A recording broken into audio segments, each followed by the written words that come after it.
My husband wanted a divorce and demanded the house, the cars, my entire life. Everyone told me to fight, even my lawyer. I didn't. I let him take it all. They thought I was weak. At the final hearing, I signed everything away. Unaware to him, I'd already secured my freedom until a few quiet words changed his face forever.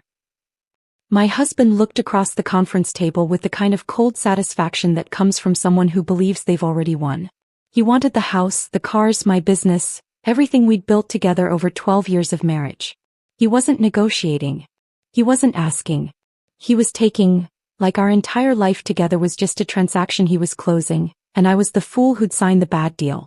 My lawyer, Patricia Hendricks, grabbed my wrist under the table hard enough that I knew there'd be marks later.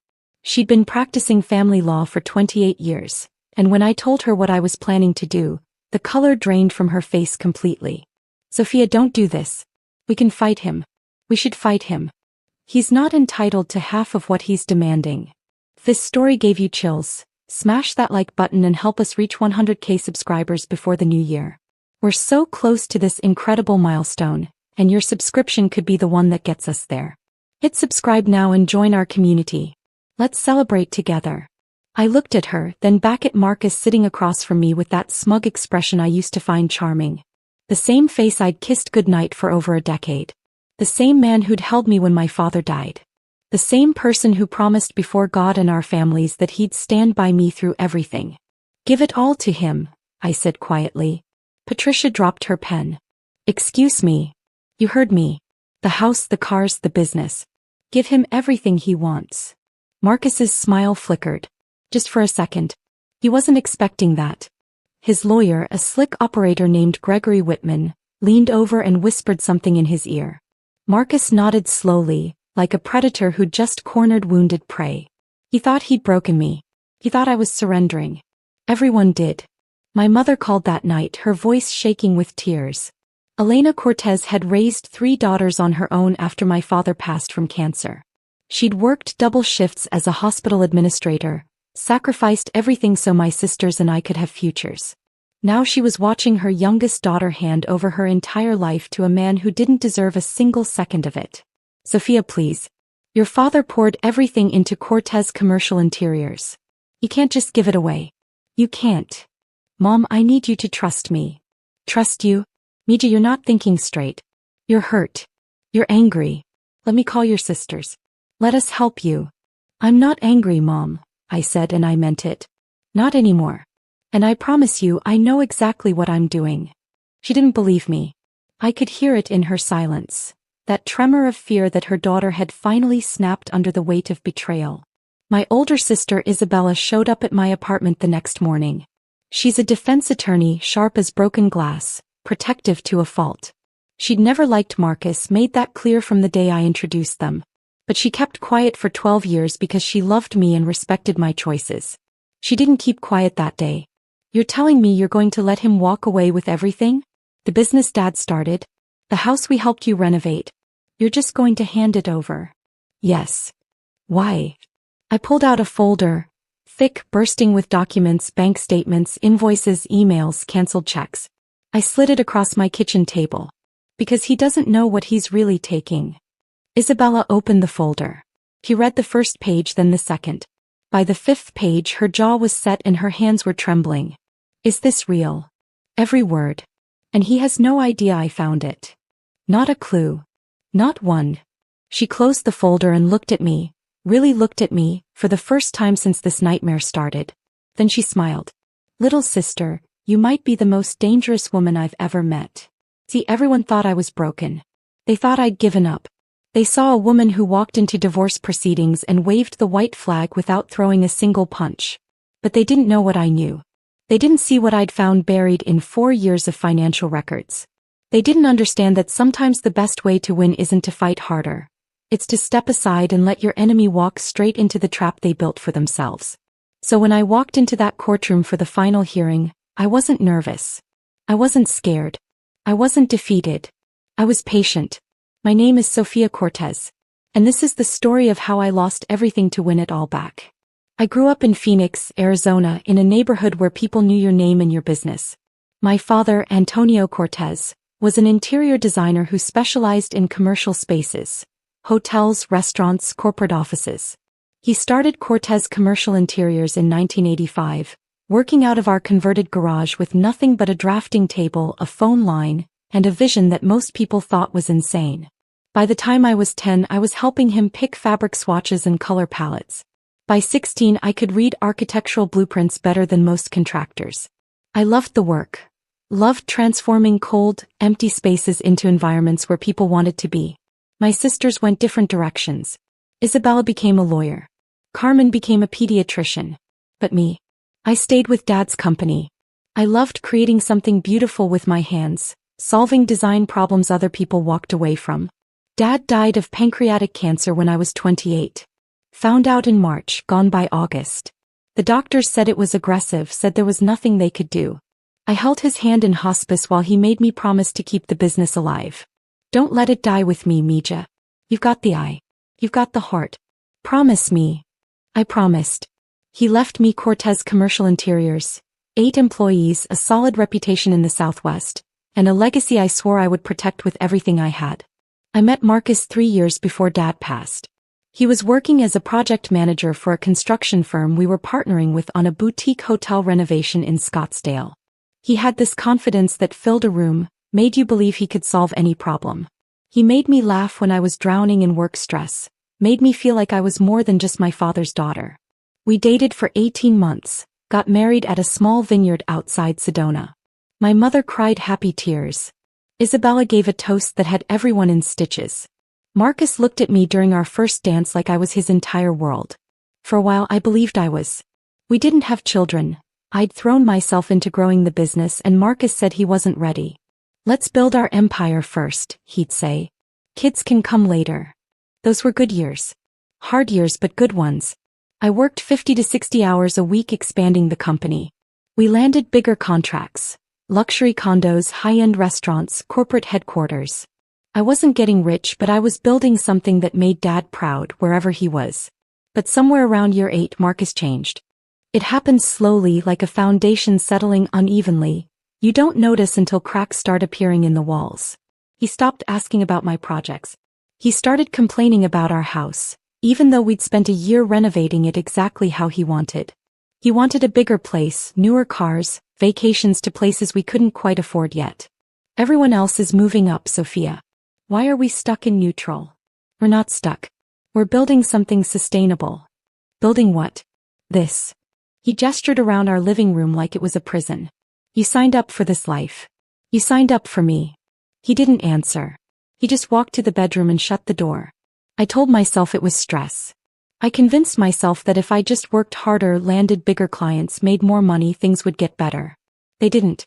He quit his project management job, said he wanted to focus on our future. But our future seemed to involve him playing golf 4 times a week and spending hours on his phone while I worked 12-hour days. That's when I hired Ethan Caldwell. I needed help with the business financials. The company had grown too complex for me to manage the books alone. A colleague recommended Ethan, said he was brilliant with numbers, trustworthy, professional. Ethan showed up to our first meeting in a tailored suit with a portfolio full of success stories. He talked about optimization and growth strategies and efficiency models. He made me feel like I'd been leaving money on the table my whole career, but he could fix it. So I gave him access to everything, every bank account, every contract, every financial record Cortez Commercial Interiors had ever produced. Looking back, I can see how reckless that was. But I was exhausted. I was trying to save my marriage. I was trying to honor my father's legacy. I didn't have energy left to question a man who came with glowing references. Ethan started coming to the house for dinner meetings. Marcus loved him. They'd talk sports, investments, business philosophy. Marcus laughed more at Ethan's jokes than he'd laughed at anything I'd said in months. The signs were everywhere, but I was blind. My mother tried to warn me. Elena Cortez doesn't speak without purpose, so when she pulled me aside after Sunday dinner one evening, I should have listened. Something's not right, Mija. The way Marcus looks at you now, it's like you're a stranger. And that accountant of yours. Mom, please. Not this. I'm trying to protect you. From what? Marcus and I are going through a rough patch. We'll work it out. I was so wrong. It was a Wednesday in April when my world shattered.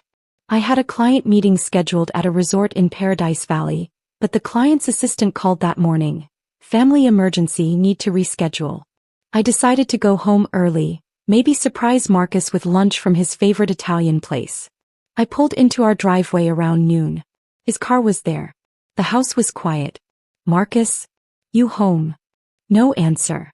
I set the takeout on the kitchen counter, walked through the living room. Nothing. I figured maybe he was napping, he'd been complaining about insomnia. I headed upstairs. The bedroom door was closed. I could hear something on the other side, voices, movement, muffled laughter. My heart started racing before my brain understood why. I pushed open that door. And there they were. Marcus and Ethan Caldwell. In our bed. In our house. In the room where I'd cried myself to sleep more nights than I could count. Time stopped. I couldn't breathe.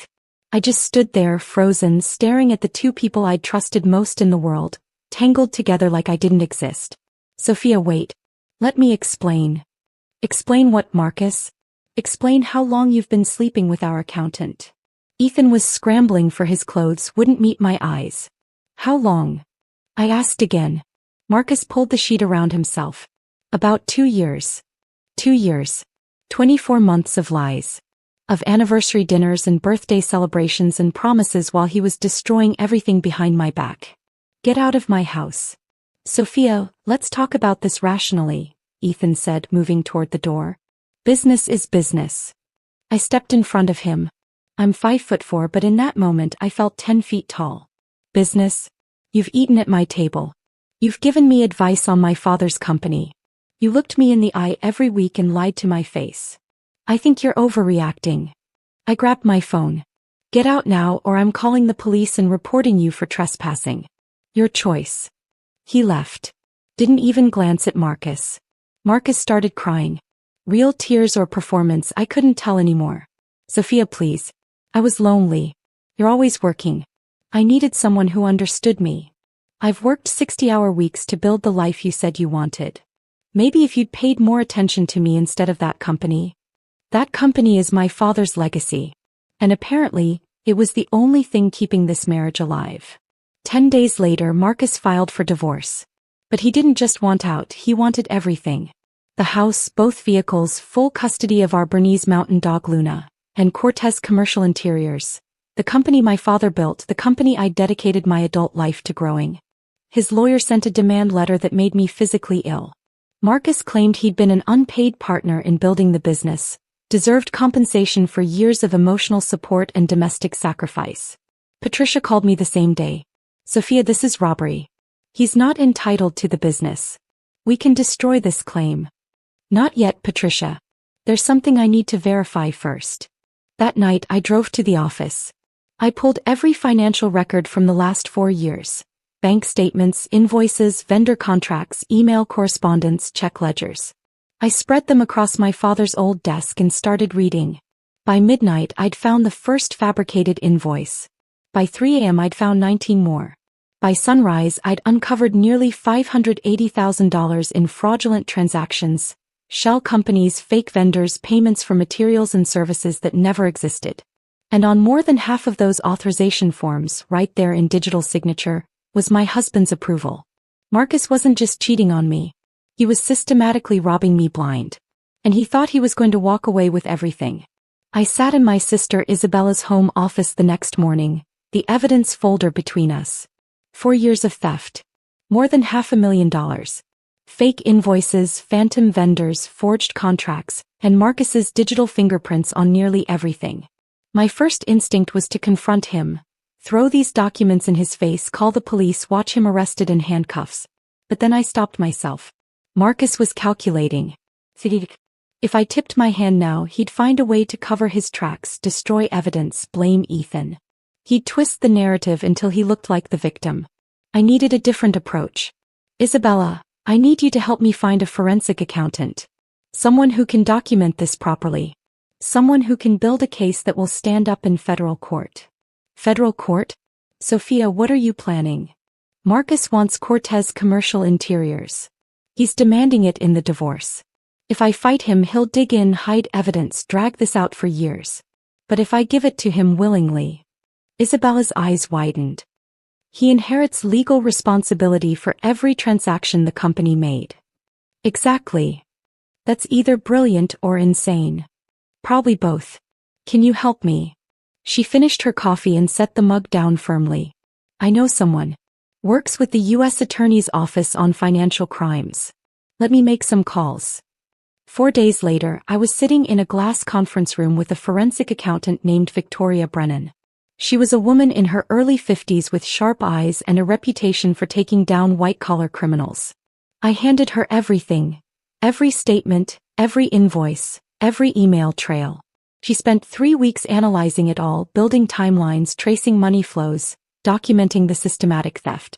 When she finished, she called me back to her office. Ms. Cortez, you have an exceptionally strong case here. This isn't amateur hour. This is organized embezzlement. Your husband and your accountant have been running a coordinated scheme for at least 48 months. What are my options? Civil suit would take years and cost a fortune. Given the scope and the interstate wire transfers involved, I'd recommend the federal route. The FBI's Economic Crimes Unit handles cases like this. Wire fraud alone carries up to 20 years. And if my husband takes ownership of the company before charges are filed? Victoria smiled. Then he assumes full legal liability for everything that company has done.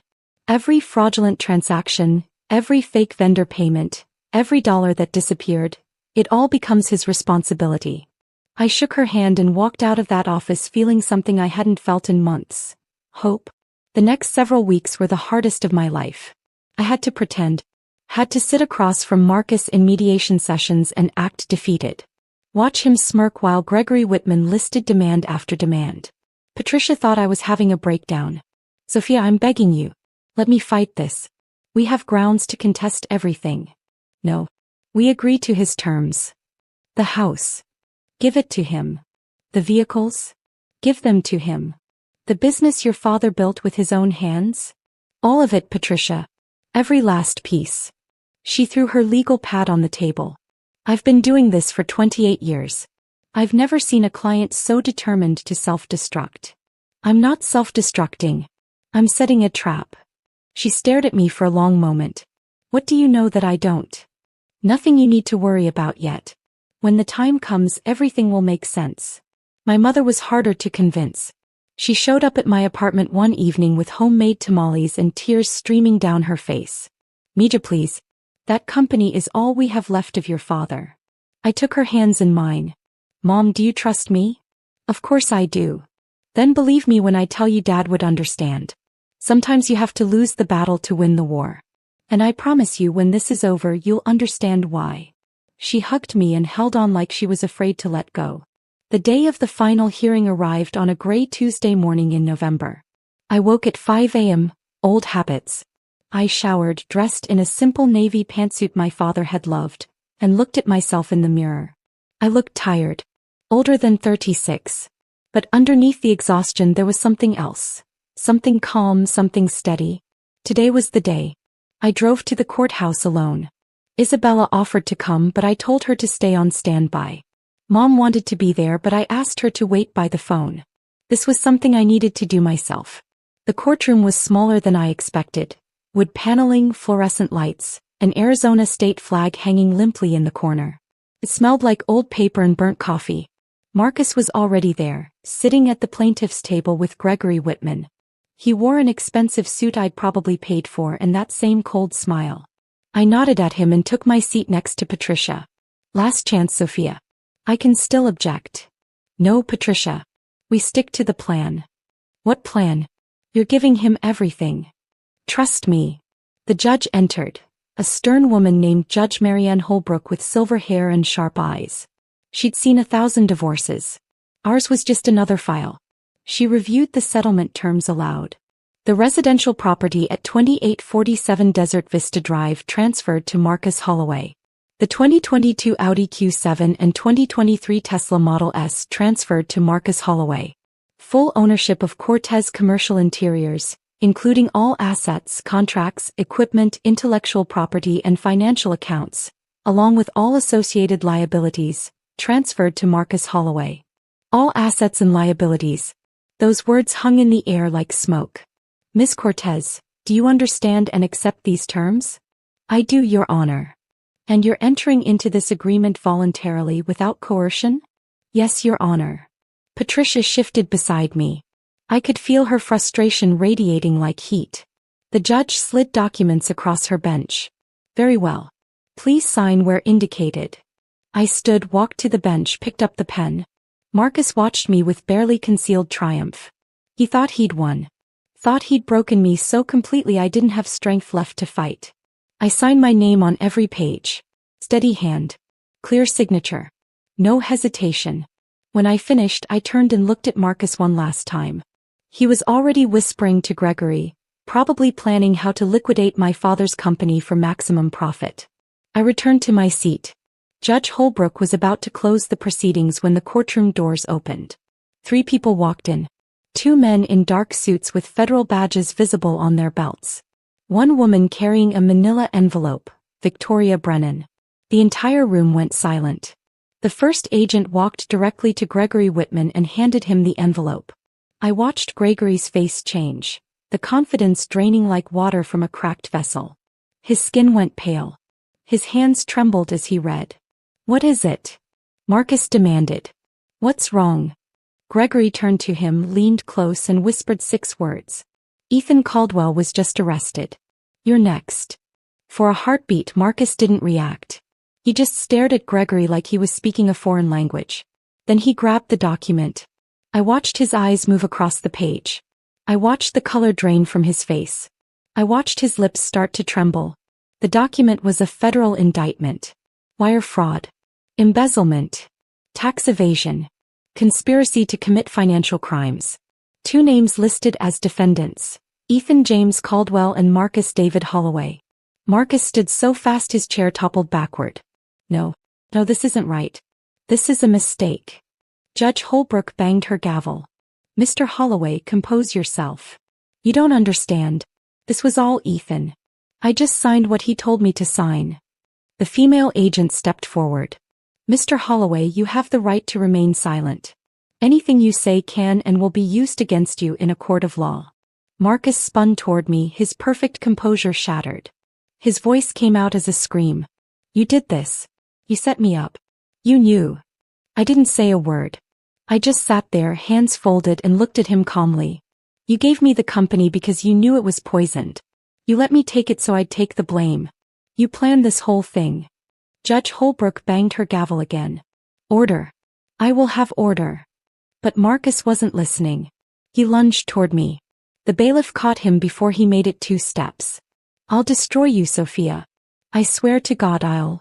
I stood slowly, smoothed my jacket and looked him straight in the eyes. You already tried, Marcus. You've been trying for 4 years. But here's the thing about building a life on lies. Eventually the foundation cracks and everything comes crashing down.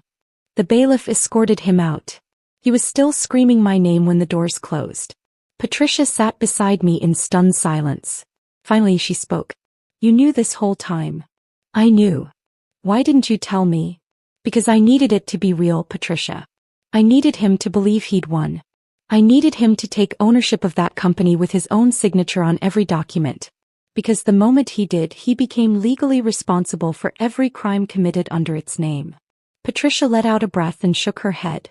In 28 years of practicing law, I have never seen anything like that. I picked up my bag and walked out of that courtroom. The Arizona sun was shining outside. First time in months I'd really noticed. 8 months have passed since that day. Ethan Caldwell pleaded guilty to 14 counts of wire fraud and embezzlement. He's currently serving 32 months in federal prison. His CPA license was permanently revoked. The man who sat at my dinner table while stealing from my family will spend the next 2.5 years staring at concrete walls. Marcus's case took longer. He hired 4 different lawyers trying to fight the charges.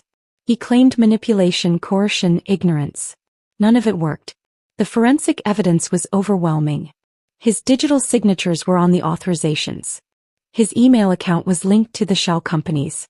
His involvement was undeniable.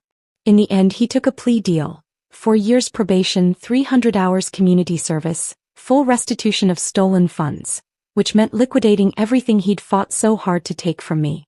The house went into foreclosure when he couldn't make payments. The cars were repossessed. Cortez Commercial Interiors was dissolved by court order. Its contracts cancelled. Its equipment sold at auction. He lost everything.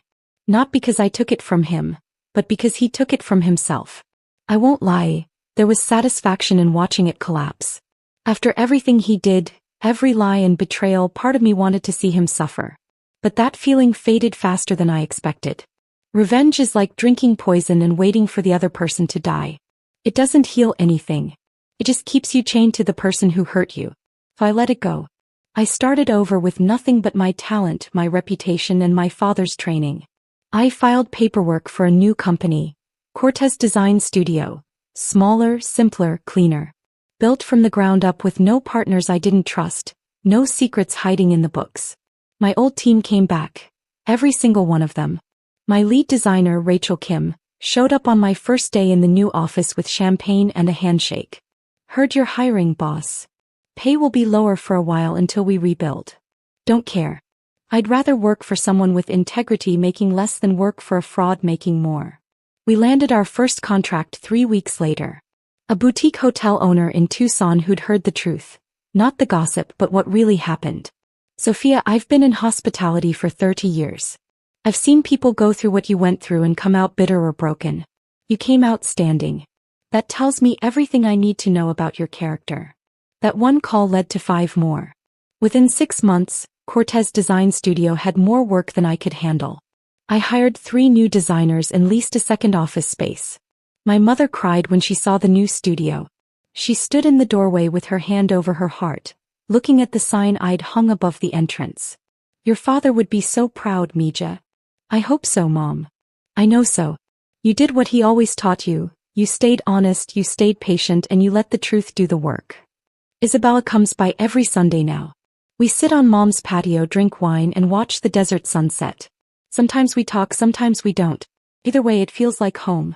Looking back, I learned something profound through all this. Strength isn't about fighting every battle. It's about knowing which battles to fight, and which ones to let go. It's about trusting that the truth will surface, even when lies seem to be winning. It's about protecting your peace, your integrity, and the people who matter most. My husband wanted everything. I gave it to him. Every lie. Every stolen dollar. Every consequence he'd earned. He thought he was taking my future. But all he took was his own. Me. I'm still here. Still creating. Still standing. Because some things can't be stolen. Character, integrity, the love of your family, the respect of good people. Those things have to be earned. And once you earn them, no one can take them away. If you're going through something hard right now, if someone has betrayed you, broken your trust, made you feel like you've lost everything, I want you to hear this. You haven't lost. Not yet. Not ever. As long as you stay true to who you are, as long as you keep moving forward with honesty and patience, you will find your way through. The storm doesn't last forever. But the person you become while weathering it stays with you for the rest of your life. My name is Sophia Cortez. And that's my story. If this story of strategic justice had you on the edge of your seat, hit that like button right now. My favorite part was when Sophia signed everything away, knowing exactly what trap she'd set. What was your favorite moment? Drop it in the comments below. Don't miss more thrilling